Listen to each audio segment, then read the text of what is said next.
to, make sure people have time to grab some coffee and cookies if you want to get started in just a minute. I wanted to let you know that my name is Lisa Cobb, and that the Ocean Resource Team invited Lisa here from NOAA Sanctuaries Program to visit with you to answer your questions so that we can get some factual information out about the Sanctuaries Program. There's certainly been a lot said that's incorrect or marginally correct. I think it's good to hear from a staff member from Sanctuaries, so we're here for your questions. Ann Storm is going to facilitate this evening, and she'll visit with you about how she wants to run this meeting so that it stays very civil, and I know you all want that as well. So if you'd like to get some coffee and cookies, we have a few more stragglers coming, and we'll start in just a couple minutes. And there's seats up front here, so take plenty of seats up front, don't be bashful. Yeah. Can we pull out more chairs? This seems to be the chairs, but we didn't get folks. Okay, great. I, for one, would like a cup of coffee, and so I'd like anyone else who lives to join me and grab a cookie, and we'll get started in a few minutes. What's that? Okay, wonderful. I was really pleased to have been invited to facilitate this meeting because I did grow up in this area on Flores Lake Road. My name is Ann Storm. I graduated from Pacific High School. I have 5 generations of relatives buried at the cemetery in Denmark, and my husband and I own a home in the Langlois area. And I have great interest in what is happening here too, and was delighted to be able to facilitate this question-answer situation also so that I could find out more. And I hope that almost no one joined me for coffee, so I hope that's no reflection on the refreshments we're offering here. But I thought with Officer Combs back there, we might want to keep it non-alcoholic, possibly. So what we're going to do today is, I know there are a lot of questions about this marine sanctuary. I just read the information on the Port Orford website about it and the documents that were attached about the proposal and the timeline for this, and got a lot of information that way. And I have to say, as someone who's recently developed a web page for a business, I really want to compliment whoever developed that Port Orford web page because it really looks great. So today, Dr. Lisa Wooninck is here from Monterey, and what we're going to do, are you going to speak briefly about the program, and then we're going to open it up to questions. But I want to emphasize that this is not the forum to express your protests or strong opinions about the topic. It's really intended for information so that you can ask questions and have them answered by an expert. And there are many other forums where you can express your opinion if you do have an opinion. And I encourage you to do that, and I think I may be doing that myself in the future. So Lisa, would you like to briefly tell us what a marine sanctuary is, and we can get started? Yes. Thank you, Ann. Here, I'll take my coffee and trade places with you. Oh, that's water. Here we go. Okay. Good afternoon. My name is Lisa Wooninck. I forget that I have a PhD, hence that's what I'm a doctor. Not in medicine, as my daughter will very disdainfully say. I have a degree in marine biology. I did some work here off the Pacific, but I also have done a fair amount of work in the Caribbean. I also spent some time in Washington, D.C. working for a member of Congress, so I learned about how science is used in policy making. And I've worked for NOAA for the last 14 years. I initially worked for the National Marine Fisheries Service as a research biologist, and then I started working for the National Marine Sanctuaries. I started out working for the Monterey Bay National Marine Sanctuary, and now I currently work for the West Coast Regional Office representing the 5 National Marine Sanctuaries on the West Coast. So I wanted to say thank you for coming today. I understand that there's a lot of confusion and not a small amount of concern about what a National Marine Sanctuary would mean for the community here. So I'd like to answer your questions. Before I get into that, I want to just make some remarks about what the National Marine Sanctuaries do and what our process is about regarding the reinitiation of the sanctuary nomination process. So, the National Marine Sanctuary System consists of 14 marine protected areas in marine and Great Lake waters. Many folks don't know that we also have marine sanctuaries in the Great Lakes. They span from Washington State, there's one up north here, to Florida Keys, and from Lake Huron to American Samoa. The system includes 13 national marine sanctuaries and the Papahanaumakuakea Marine National Monument around the northwestern Hawaiian Islands. The sanctuaries seek to preserve the extraordinary scenic beauty, biodiversity, historical connections, and economic productivity of our most precious underwater treasures. By acting as responsible stewards of these special places, we strengthen our nation now and for future generations. So what does a sanctuary contribute to a coastal community? The primary objective of a sanctuary is to protect its natural and cultural features while allowing people to use and enjoy the ocean in a sustainable way. Sanctuary waters provide a secure habitat for species close to extinction and protect historically significant shipwrecks and artifacts. Sanctuaries serve as natural classrooms. We do a lot of work with schools and laboratories for school children and researchers alike to promote understanding and stewardship of our oceans. They often are cherished recreational spots for fishing and diving and support commercial industries such as tourism, fishing, and kelp harvesting. The national marine sanctuaries are committed to building a stronger, more resilient future for America's communities, ecosystems, and economy. A healthy economy is the basis for thriving recreation, tourism, commercial activities that drive coastal communities. And the sanctuaries work with diverse partners and stakeholders to promote responsible, sustainable uses that ensure the health of our most valuable ocean places. Through visitor centers and collaborations with aquaria, museums, sanctuaries also serve as focal points for local engagement and economic development in communities across America. So this is where I want to sort of dive. So what I just read from you, these are all excerpts from things that you can find on our website. It's not. So these are things that you can find if I point you to our website. So sanctuaries are place-based. Sanctuaries are a means to create a structural or official platform for a community or a place to provide input toward protecting that what the community depends on in the marine environment, like fishing. Because we believe that a healthy economy or a healthy ecosystem supports a healthy economy. And what sanctuaries do, because they're place-based, they allow communities of that place to provide that input, to provide a platform where discussions can be had about what is happening out with that resource, and bring perhaps that information to some regulatory bodies. For example, in Monterey Bay, there was, years back, there was, during their management plan review process, one of the scientists became aware of that krill harvest was happening around the nation. It was starting to particularly harvest krill for fish meal or fertilizer. That scientist became very concerned about this issue because he was concerned that if they started harvesting krill in the Monterey Bay, what would that do to the commercial fishery? What would that do to the whale watch industry? Because the whales would be impacted if they couldn't eat krill, and then there wouldn't be people to come and visit, to go out on those whale watch boats.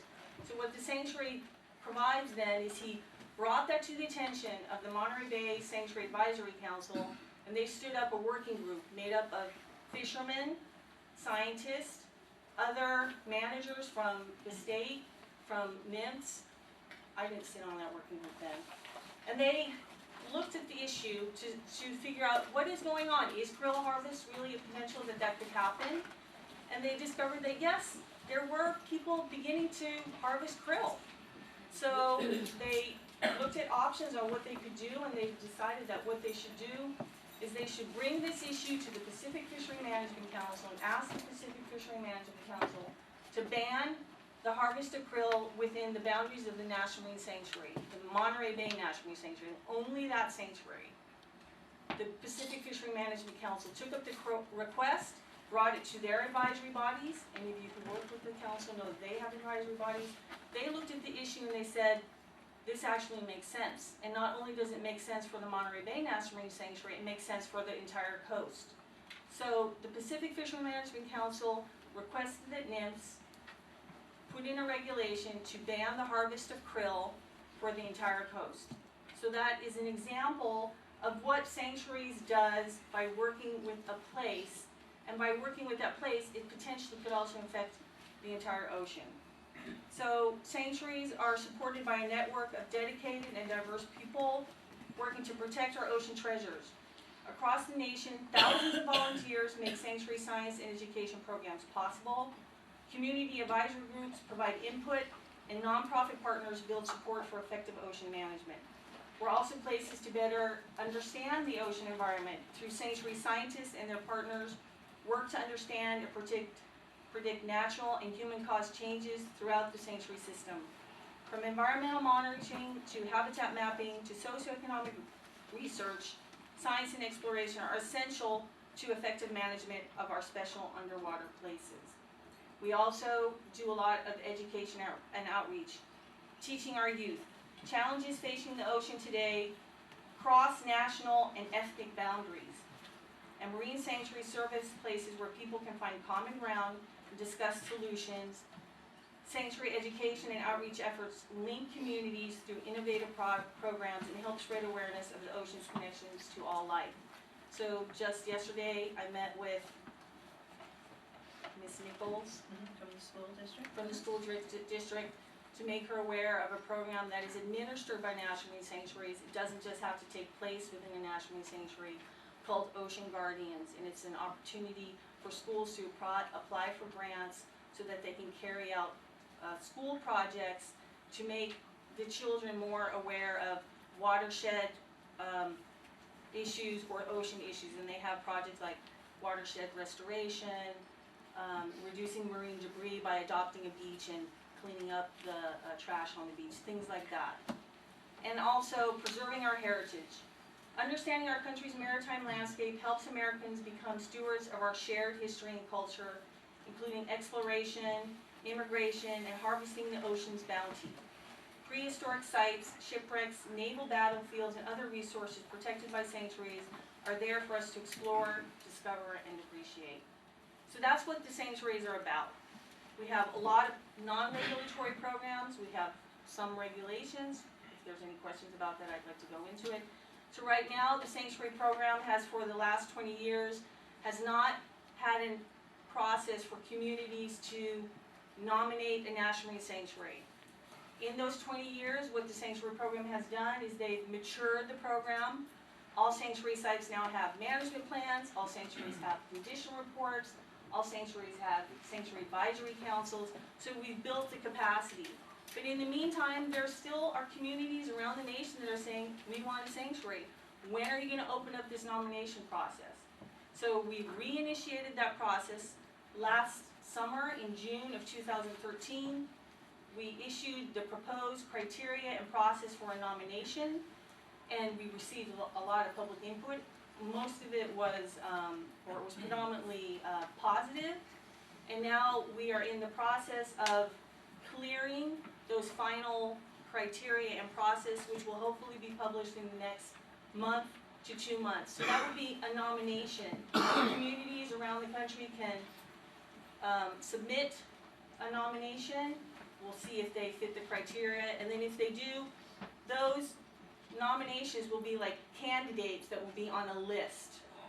And then if the sanctuary program wants to move towards a designation, they would look at that list and they would pull sites from that list to move it towards designation. The designation process is very different. It's a very open and transparent process that would take anywhere from 18 months to 3 years. So those are just the highlights. I know that I didn't give you a lot of details. And now I'd like to open it up to questions. I'm going to let Ann be the one to do Yes, I'd like to be the facilitator of questions, and the format that we're going to follow is when someone does have a question, I'm going to ask them to stand up, say their name so we all know who they are, their business affiliation if they have one, and since we have reporters here, if your last name is difficult to spell, please spell it for us, and then we're going to get started in that manner. Here's a hand right here. Would you like to? Frank Smith, I own the Port and Starboard Restaurant. Yes. Enterprises.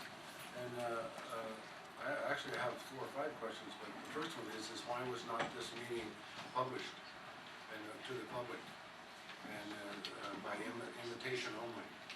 I just heard about it this afternoon.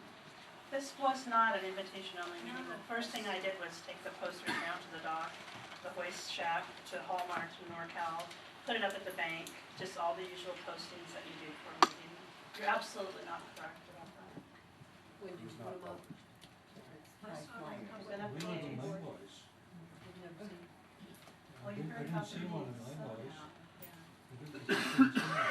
All right, did you want to ask another question? Yes, so, my question is, being that, the economy of this town is based on fishermen, are you advocating that, the establishment of the sanctuary here will not interfere with the economic stability, supported, which is mainly supported by the Can you speak fishermen? up a little bit, please?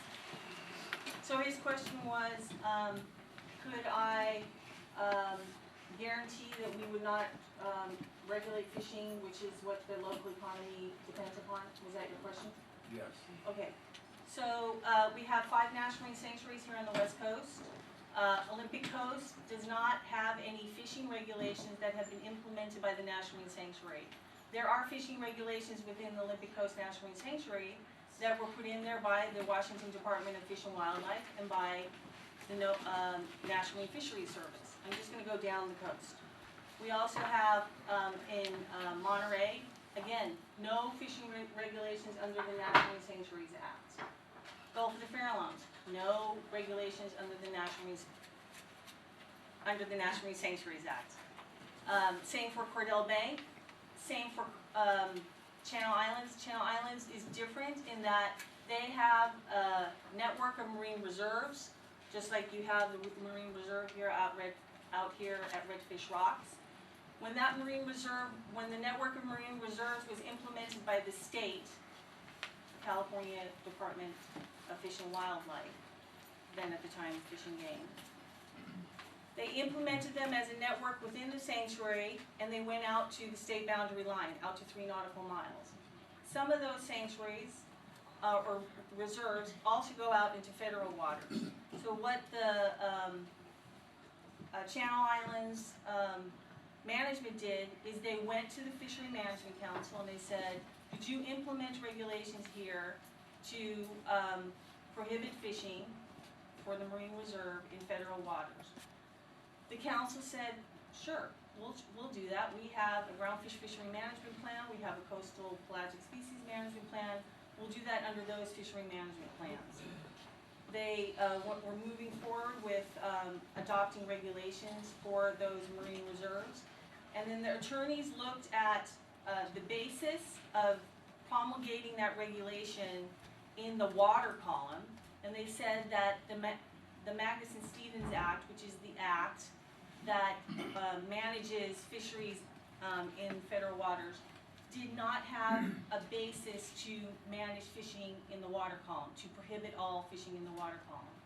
So they said, we will implement a no fishing on the bottom under the groundfish management plan using the Magnuson-Stevens Act, but you're going to have to use the National Marine Sanctuaries Act to prohibit fishing in the water column and also to prohibit research activities unless under permit. So in the National Marine Sanctuaries, what they have is they have a very narrowly defined fishing regulation for those marine reserves in federal waters in those places. So in that instance, yes, the National Marine Sanctuaries Act did implement a fishing regulation. But we did go to the Fishery Management Council first and said, could you do it? And it's just because of the technicalities that it couldn't happen under the Magnuson-Stevens Act. But yes, so the federal government can restrict and have in the past. Well, the federal government has fishing regulations right now up and down the coast. Okay, I'd like to call on someone else, please. Terminology of sanctuary? I'd like to call on the next person. We're gonna go in order, please. The lady with the blue sweatshirt, with your name, please. Teresa Colababa, I live in Port Orford. What are the flaws in the marine sanctuary program? The flaws? The flaws. I work for the program. I pinch myself every day and feel very lucky that I work for the program. It's impossible for a program not to have flaws, so what are they? Gosh. I don't That- even know if that's a valid question. I'm It sorry. seems like a That's not criticism. very specific. Would you like to ask a so- question here? Chris Hawthorne, I have a restaurant in Port Orford. What was the impetus that brought the Monterey Bay Sanctuary into being? So this was back in the 90s, and any of you, back in the late 1960s, there was a big oil spill off of the Santa Barbara coastline. It really mobilized the conservation community and the public to say, we don't want this to ever happen again. And that really sort of formed the basis for a national sanctuary off of Channel Islands, because they wanted to keep that type of activity from happening and ruining the ecosystem upon which the economy depends on. Commercial fishing, recreational fishing, all of the boaters that go out to Channel Islands and recreate, that was severely impacted by that oil spill. I mean, you all have seen the Deepwater Horizon, what that did not too long ago. So the Monterey community it started out in Santa Cruz. They wanted to have a national marine sanctuary for the same reason, to prohibit offshore oil and gas exploration. So for many years they worked on it. The fishing community there was also very concerned that the sanctuaries would regulate fishing. But eventually the fishing community signed on, and that sanctuary was implemented principally to prohibit offshore oil and gas exploration. And so when you drive down the California coastline, you don't see oil rigs off of Monterey. You do see oil rigs off of Santa Barbara, but those are oil rigs that were there before the sanctuary was designated, and they're also outside of sanctuary waters. And so that's actually one of the main reasons why a lot of communities want to have a national marine sanctuary.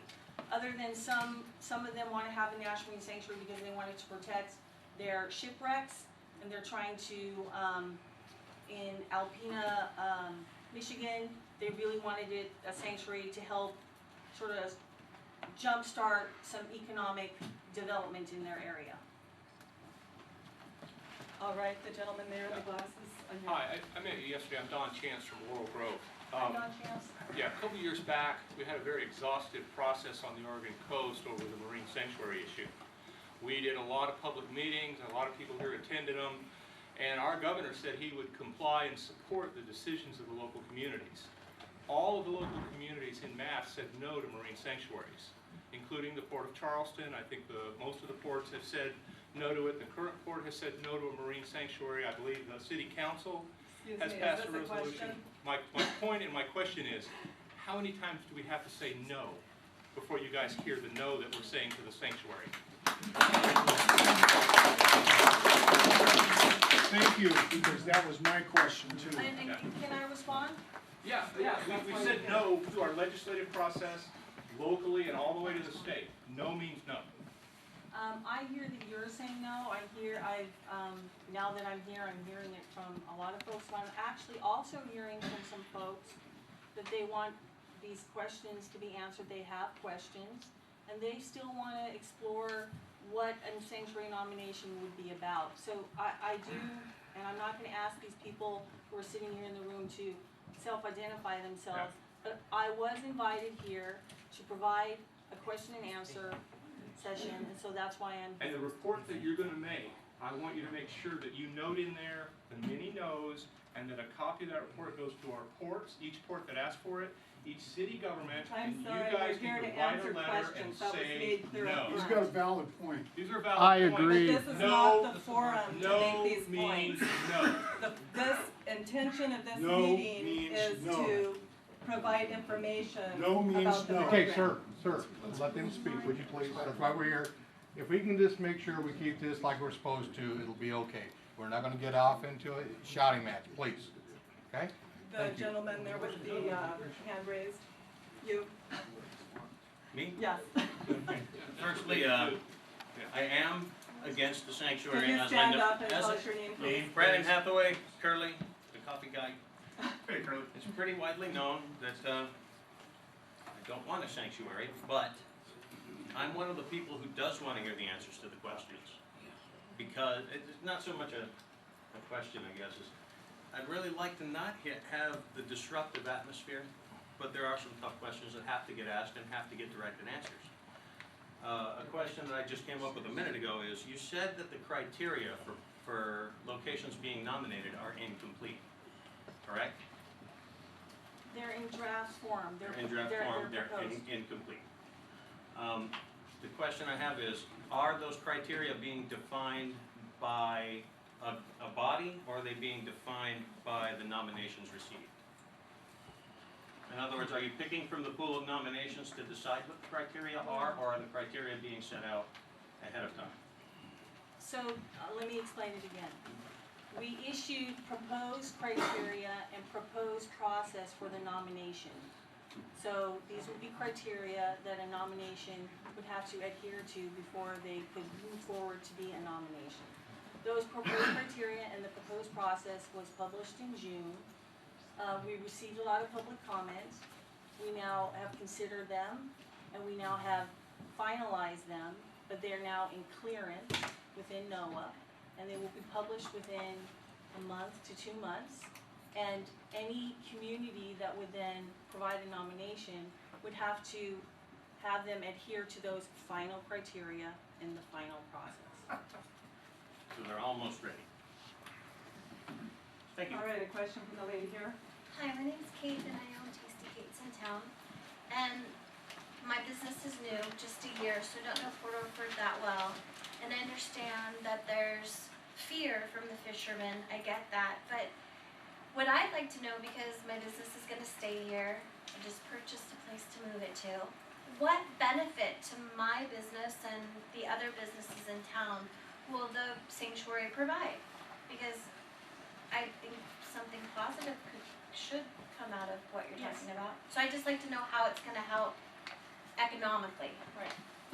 So, I can give you the example of Alpena, Michigan, where they have the Thunder Bay National Sanctuary. I can also give you other examples, but I'll give you this one. So Alpena, Michigan used to be have a very vibrant timber industry, and just like here in Oregon, it disappeared.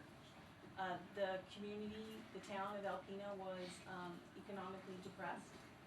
They have, as part of that timber industry, the way that the timber got out of Alpena and moved around the country and to the world, is they had it was a big shipping port.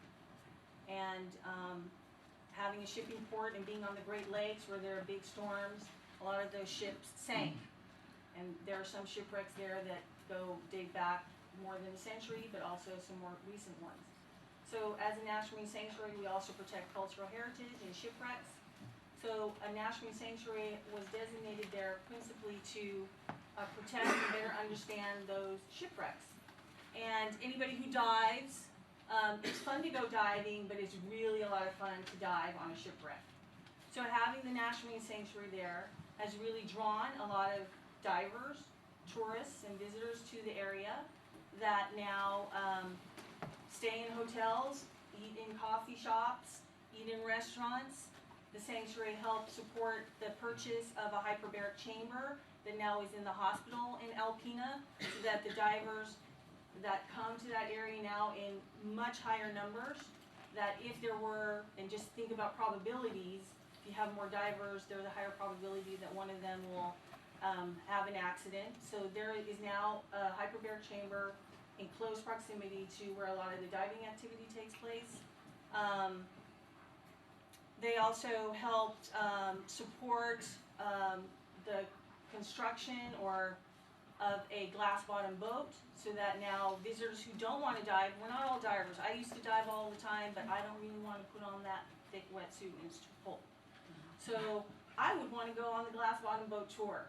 So there's now a glass bottom boat tour. So there are now more activities for visitors to do when they visit Alpena. And they also rebuilt a visitor center. These are all, there's more researchers who come and do dive missions to better understand those shipwrecks. They spend money, they stay in hotels. So this really sort of forms like the basis of an economic engine that then forms these, more and more, you know, if you have more people, and there's more food being eaten in restaurants, et cetera, et cetera. So that is just one example. Thanks. How about the lady here in the back with the floral print? Yeah, I used to fish in Alaska, and I moved. Your name, please? Mary Relier. I live in Port Orford Hi, now Mary. for 5 years, and I used to fish in Alaska. Now, the offshore fishery here, you'll notice there's no charter boats out there. And the reason is because of the wind and the current. It is not conducive to diving. It is not conducive to glass bottom boats. It would be very dangerous. All the charter boats go up a river, you know, either up Rogue or whatever. And so it really doesn't benefit this town at all, that I can see, Is that a except question? to infringe.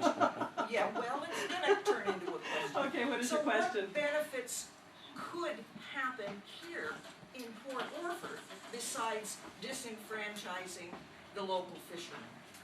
I hear your fear that we would be disenfranchising the local fishermen. But it is not, from what I hope everybody heard, that we have not gone in and implemented fishing regulations in any of the sanctuaries, other than the one in Channel Islands where we went to the council. It is not our intent to regulate fishermen, and history, if you look at it, shows that we haven't. What we have done is we have tried to work with the local fishermen, and one example that I can give you, which is an economic example, is in Monterey Bay. The local trawl fishermen have not been able to trawl in certain productive fishing grounds where there's now, that they've made into essential fish habitat. The Pacific Fishery Management Council has now engaged in a process to review those conservation areas and EFH designations, and they issued a request for proposals. As a sanctuary, we're a stakeholder in that process. We brought together the local trawl fishermen, the conservation community, looked at the new information that has been collected since those EFH areas were implemented, and talked to the local fishermen, and we came up with a consensus proposal where the local trawl fishermen were able to request that the Pacific Fishery Management Council open up areas that are currently closed to fishing. So this is a way where local fishermen information and information on a specific place can allow the local community to have a voice in a process that's taking place coastwide. So that is an example. Fishermen accessing those grounds, catching more fish, and selling them in the market, and I guess making more money, right? Okay, thanks. Gentleman here. I'm sorry, I didn't hear you. I'm sorry, my name's Wayne Jeffers, I'm retired again. I would like to know how big an area you're talking about. Give us some landmarks, you know, out in the ocean and up and down the coast. Second, I would like to know what are going to be permitted activities. And third, what are going to be prohibited activities. I've heard nothing. I've heard a lot of, this is going to be great. So I think haven't heard what anything specific. I can hear what you guys are talking about with the beating around the bush or being more specific, but I am not the community here. I am here to answer questions to the community. If the community here has a proposal that they want to move forward, and I think that there are some community members who are thinking about it, who would like to have a National Marine Sanctuary nomination here, I don't have the specifics on that. All I know is that there have been ideas out there from members here in the community who would like to have a National Marine Sanctuary here. I do not know anything specific about the boundaries, but they would like to have it here for habitat protection and biodiversity protection, and to provide a voice for the local community. So you can't answer any of those three questions? Because, sir, I'm not, it's not my place to, I can talk to you about regulations in existing sanctuaries, Yes, but there is no sanctuary here right now. I think, in my understanding, if you don't mind if I Yeah. just briefly jump in, is that the exciting thing, if this nomination does happen, is that the local community can really decide what they would want this marine sanctuary to be and what they would want to see, the rules governing it and so on, and that could be part of their proposal. And so that's one reason it's undefined. Yeah, of course, that's part of the whole process. Okay, you've had your hand up here, profile for a question. Thank you. My name's James Jennings. I live here and fish out of here. Are we nominated yet? And if so, do we have a voice in that decision? As a community of people here, there's a select few that are interested in the sanctuary. Does that alone put us into the nomination category? And I have more questions, but that's one. Well, let me first say, NOAA isn't going to come in and make a nomination for you. This comes from the community. What a community is, that's loosely defined. But what we didn't want to have happen is in the past, the site evaluation list was made up by the judgment of experts within NOAA. It wasn't very community driven, it didn't have a lot of community input. What this process is proposing to do, and I haven't seen the final process, but the proposed process was to have nominations come from communities. Communities could be a loose coalition of people, it could be a broad-based coalition of people, but it needs to be more than, as my boss likes to say, a guy sitting in Kansas in his basement looking at a biodiversity map along the coast and saying, oh, this looks like a really interesting area. This is what I'm going to move forward as a nomination. So it's a pretty positive yes that because of a group of people here that have been sending information to you, that yes, we're high on the list of possible nominations. There is no list, sir. There is no list. It hasn't been formed. The final criteria haven't been issued yet. There is no process currently reinitiated. We began the proposal of the reinitiation. It will be finalized and kicked off when those final criteria and process come out in a month to 2 months. And the other thing that I had a question of is, since your organization is funded by taxpayer dollars, Yes. then I would think there would be some voting involved in whether this goes through to any community anywhere, that there would be a voice taken from the local community. Port Orford is a small town, 1,100 people. Do you have an example of a sanctuary that, the ones you've mentioned seem to be in, you know, bigger towns, larger places. Alpena, Michigan, not necessarily. Do you have an example of a small town that wanted a sanctuary, and do you know why they wanted it? Well, Alpena, Michigan is the example that I gave you. Monterey Bay, it's not a small one. Is there any with a population less than 2,000? I'd say Alpena, Michigan, certainly, I don't have the, maybe started out that way, but hold on, let me look. I have the, Well, because when you were describing Alpena, it didn't sound like it was a small town. It is. I've lived in Michigan before. How about the lady? Alpena, Michigan, hold on. Alpena, Michigan is 11,000 people with visitors of 60,000. So, Yeah. So it is a little bigger, yeah. So do you have any sanctuaries for a town? The smallest this one that you know So this of? could be the smallest one? yeah. Why though? Why would I'm Mary Ann Holcomb. I'm the owner of 112 here in town, and in our meeting this morning, we did compare our communities, Alpena and here. And I mean, we're talking about, 10 times the size. They have much more infrastructure there to be able to accommodate an additional influx of tourism, things like that. Now here, we have infrastructure issues, water system, the electric system, internet. When we get too many tourists coming into this town, our internet goes out town-wide. We have very hardworking policemen here, but we have 3 to regulate the whole town. These are all things that if we get an influx of people coming here to this community, that we are going to have to address, that we do not have the funds to address. what's the proposal to help us build that infrastructure that we would need in addition to everything else that's going on?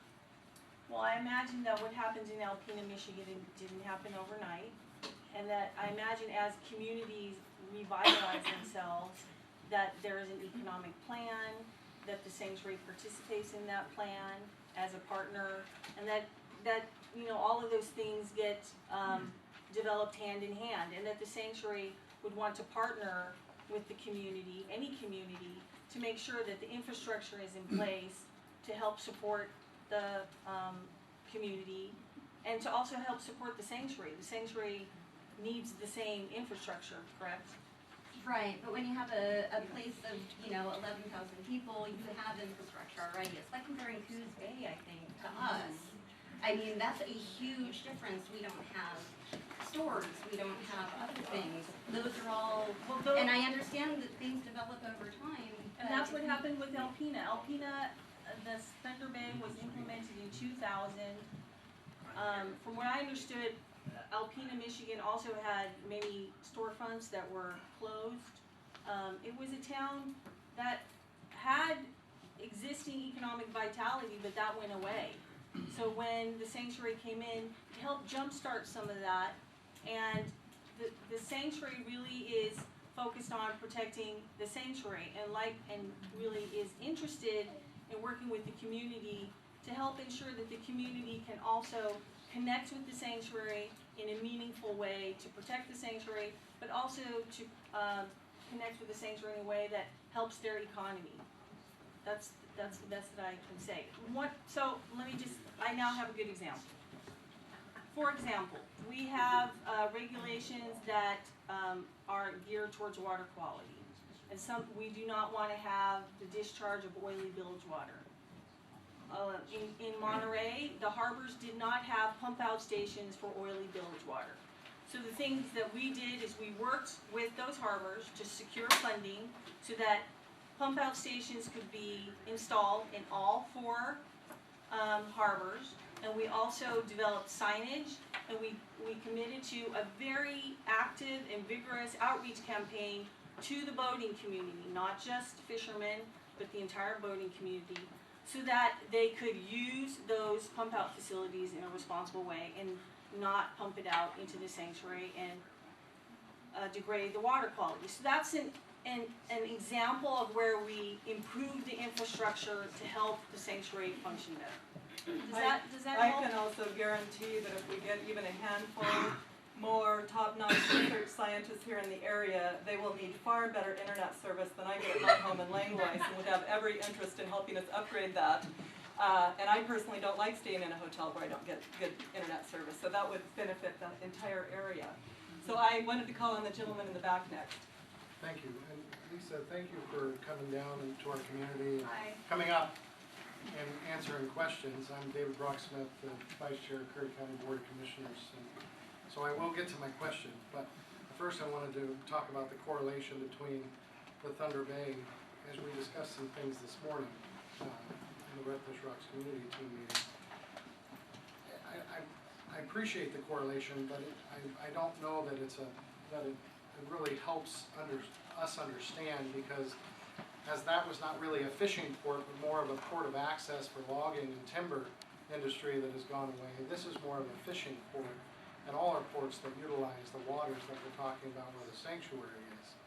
So the economic benefits of Thunder Bay and having a sanctuary to protect shipwrecks doesn't really correlate to the resource protection that would be here. But that leads into my question. As we discussed this morning, and as you mentioned, the sanctuary, or the SAC advisory, the Sanctuary Advisory Council, discusses habitat protection or different regulations, and of course, but there's one person, the superintendent, that is in charge.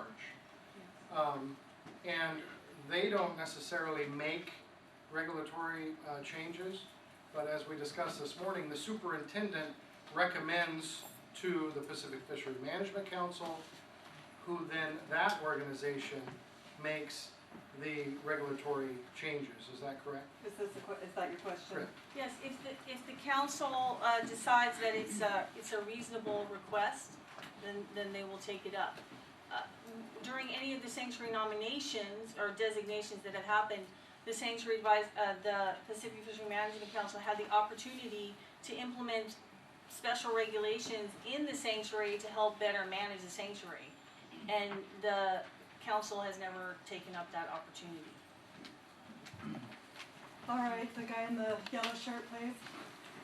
Victor Strickland from Bandon, I'm a sport fisherman, and as far as a marine sanctuary or whatnot out here, I'm just curious as to who and what data they've got that they think that this should be implemented out here. What is wrong with what's here now? Do you mean the data of the local Is everything nominating going down? Is committee everything or getting of ruined the out here? NOAA? Are people tearing up the beaches and spilling oil into it? And what's the driving purpose for wanting a marine reserve out here? This ocean right here regulates the sport fishermen really hard because you get a 3 to 4 foot wind chop or swell out there, and we don't go out there. There's about 20, 30 days a year that I can go out in that ocean out of Bandon. And these guys, the urchin divers here, I would bet, if you ask them if there's anything out here to dive on and look at, It's not fun. if there's any kind of a